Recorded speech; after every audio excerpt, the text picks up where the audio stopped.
This is వెస్ మనోరి. Present తోటలో ఉన్నాను. రాము మా పెద్దంజీ కొడుకు, వీళ్ళ నాన్న యంగ్గా ఉన్నప్పటి నుంచి మన తోటలో అంతా పనిచేసుకుంటూ మనకి ఇక్కడ డాబా ఉంది, దాని దగ్గర ఉండేవాళ్ళు. చాలా మంచి వాళ్ళు.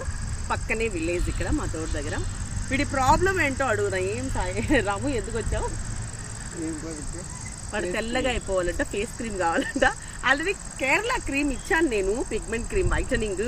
రిజల్ట్ ఉంది అంతో ఎంతో. క్రీమ్ కావాలి కాబట్టి అక్క వచ్చిందని వాసన పట్టేసి వచ్చేసినాడు వీడు. ఏరా కనపడలేదు అంటే చెప్పే సాకు, మీరే కనపడలేదక్క, సాయంత్రం పూట వస్తే ఎలా తెలుస్తుందక్క అంట. కానీ క్రీమ్ కోసం వచ్చాడు. అవునా కాదా అడగండి, అవునా కాదా? వీడికి క్రీములు ఇస్తూ ఉండాలి.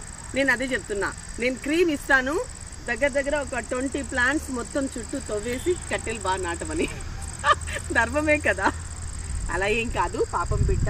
ఏదన్నా నాకు ఇక్కడ వచ్చినప్పుడు ఒక ఫోన్ కొట్టి పరిగెత్తే వచ్చి అన్నీ చేస్తారు. సో వీడికి బిడ్డ కావాలంట, పెళ్లి వాళ్ళకి వెళ్ళి ఎక్కడ సెట్ కాలేదంట, అందుకే తెల్లగా వాళ్ళని వచ్చాడు. సో ఈ ఈవినింగ్ చాలా బ్యూటిఫుల్గా ఉంది ఇక్కడ climate. Thank you so much. ఒకసారి హాయ్ చెప్పరా.